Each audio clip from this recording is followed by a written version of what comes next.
Okay, so kanay mo nitong tripping karon din sa SRP Talisay.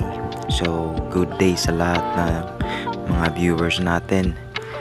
So ngayon, so ito yung trip natin. So pumunta tayo dito sa dito sa mga may surplus.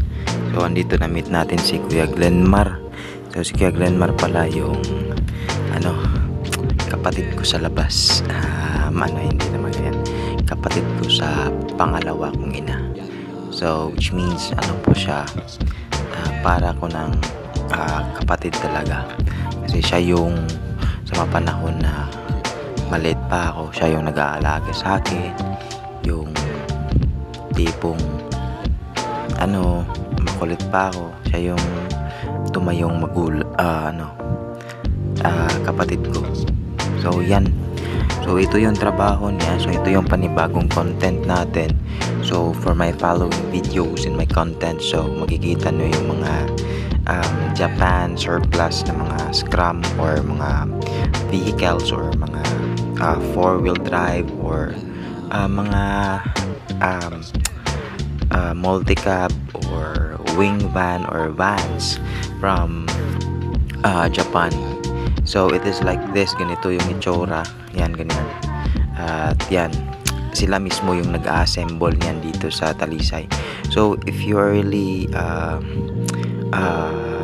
interested for those second-hand cars, surplus cars, so makikita nyo yan dito. At yan, sila mismo yung gumagawa niyan. Yan, kagaya ng ganyan, mga bagong assemble po yan na mga galing sa Japan at binibenta yan dito sa Pinas. So hindi talaga siya talagang na gamit talaga, which is you will be the second owner, ika nga nila. So yan, so binibenta yan ng mga may-ari, or I don't know what are the process in Japan, but dito yan binabagsak sa atin sa Pinas. And kagaya nito, so yan, nasa container yan, andyan sa container na yan. So merong hindi ko alam kung anong klaseng sasakyan yan, pero bagong dating po yan, galing Japan. So ganyan yung itsura, at i-assemble yan dito sa Pinas. So grabe, amazing talaga, sila yung nagpapatakbo. Pero ipinadala dito sa atin ng hindi buo, tipong scrap talaga, pero yan, pinapatakbo nila. At makikita natin dun sa bandang dulo yung mga finished product na mga sasakyan na good to go na talaga, na inassemble na, which is pwede nyo rin po siyang ipa-repaint. Depende na po sa inyo kung ano yung gagawin nyo sa sasakyan nyo. So yan, may mga units po dyan tapos na, kagaya yan, nasa gilid, makikita nyo. So ito talaga yung trabaho ni Kuya Glenmar, yung mag-assemble ng mga ganyan. So ito, yung mga truck na yan, that's the product na po, finished product nila. So andito merong forklift. So ito yung di ko alam ano bang tawag natin dito. So yan, so makikita natin maraming mga gulong. So yan finished product na yan. So Mazda, shout out Mazda. So yan, isa na yan sa mga finished product na ginawa nila. So makakabili kayo dito ng mura, kasi nga direct supplier talaga sila dito sa SRP Talisay. So yan, yung mga tipong hindi pa na buo talaga, fully finished, hindi pa talaga, but yan talaga yung mga tinatrabaho nila dito. At grabe talaga to si Kuya Glenmar, kasi napaka-talented. Dito parang merong nakita ko dito kung nagtatrabaho din sa gilid eh. Tingnan natin. So sa mga susunod na vlog natin, ito na yung magiging content natin. I-featured ko si Kuya Glenmar. So siya yung tao na magiging content natin sa ating vlog.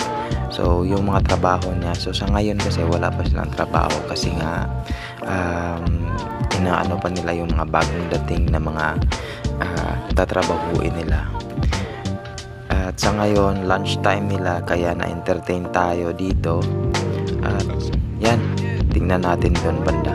Parang merong nagtatrabaho doon, nag-assemble na talaga. So, check natin. Assembler po siya. Yan, nakatatak sa kanyang likuran. Yan o. Yan, makikita nyo. Yan, merong nagwe-welding doon. Makikita nyo rin yan.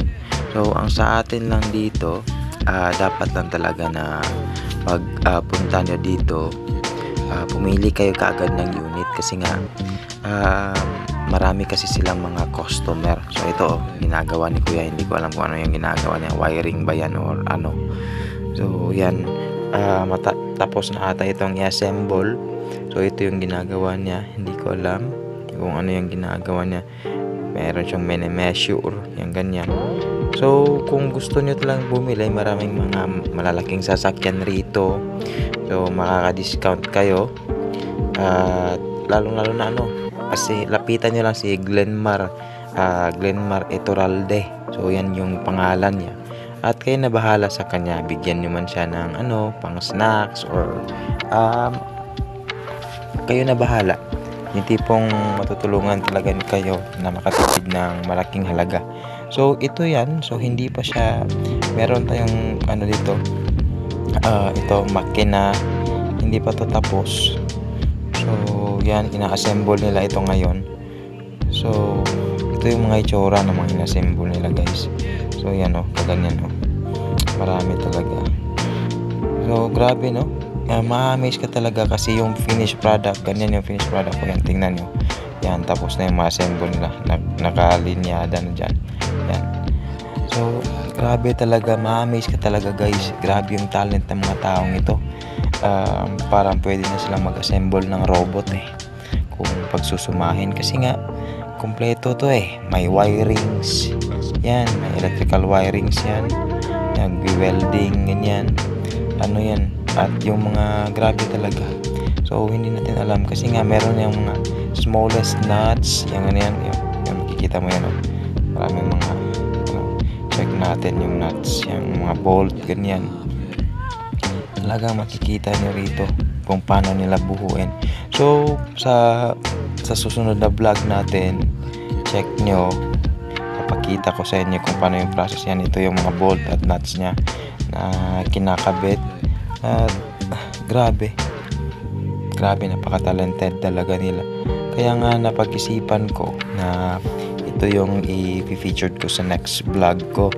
So ito na yung magiging focus ng vlog ko, yung pag-assemble ng sasakyan. At sana kawaan ng Diyos, ma-monetize na tayo.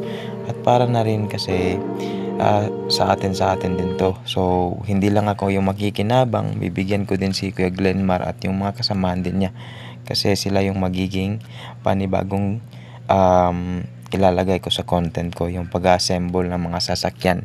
So sana po palagi nyo kong subaybayan. Yan makina yan makikita mo yan, hindi pa yan na-assemble pero makina yan. Patatakbuhin at tatakbo yan dito sa Cebu City. Hindi natin alam kung saan yan dadalhin. So galing Japan din yan. So ina-assemble. So marami talagang tao dito guys, iba't iba yung klase ng trabaho nila. So yan, ito si Kuya Glenmar, assembler siya dito. At nagpapasalamat din ako sa taong to kasi nga nung maliit pa ako, tinatawag ko siya, yung tipong sinasaktan ako nila mama kasi nga ang kulit-kulit ko. Kaya yan, sinasabi ko, Kuya Glenmar, punta kayo dito sa bahay. Sinasaktan na naman ako ni mama at papa. Tulungan niyo ako. Kaya yun, to the rescue talaga sila. Pinapupunta nila ako sa bahay nila.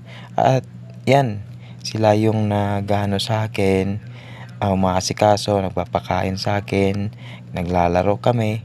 Kasi parang talagang bunsong kapatid na ako nito turingan nito, mga kapatid niya din.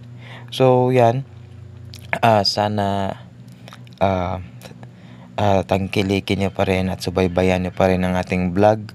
So ito yung magiging content na natin, focus content natin sa ating vlog. At yan merong full clip yan kinukuha yung mga karga na galing pang Japan. Isa kasi yan, yan, safety talaga yan, container yan. Hindi ko alam kung anong parts yan eh. Pero parang ang bigat niyan eh, kasi talagang ginamitan ng forklift. So, grabe itong mga dito guys, mga technology na ginagamit nila para mabuo yung cars at mga talents ng mga taong to. So, sana tangkilikin nyo at para makita nyo kung paano nila gawin yung mga pinakapangarap ng mga sasakyan. Check natin dito. Ayan. Meron atang nag-welding. Check natin. Tingnan natin yan. So, ina-assemble pa yan. At pagkatapos nyan ma-assemble, paparegister nila. Sila na rin mismo yung magpaparehistro ng mga sasakyan na mabibili nyo. So, ito. Yan nag-check yan. Check natin dito. Itong isa. Ito. Yan. Kikita nyo. Nag-welding yan guys.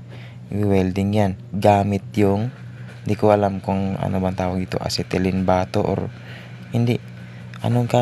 Alambre yung ginagamit. Grabe yung talent ni kuya. Talagang grabe. So yan, shades lang yung ginagamit. Legend na talaga kung pagsusumahin mo. Legend na kung tingnan natin yan. Focus natin.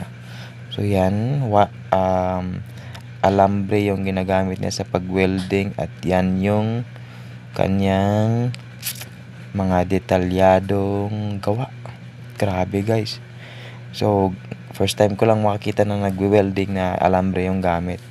At parang chill lang si kuya eh. So, yan. Binigyan ata natin ng sticker eh. Parang may nabot ako nyan. Sticker ata yun. Binigyan ko siya ng sticker.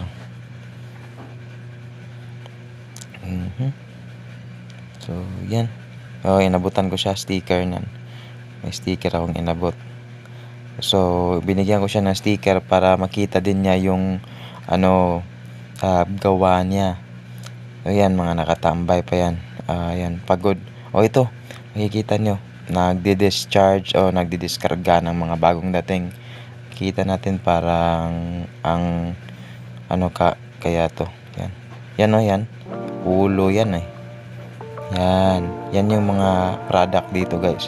So ito parang pinto ata ito eh. Yan window po yan ng sasakyan. Makikita nyo. So dinidiskarga siya dito. So it is really located here in Talisay, Kansong, Talisay. So makikita nyo lang dito.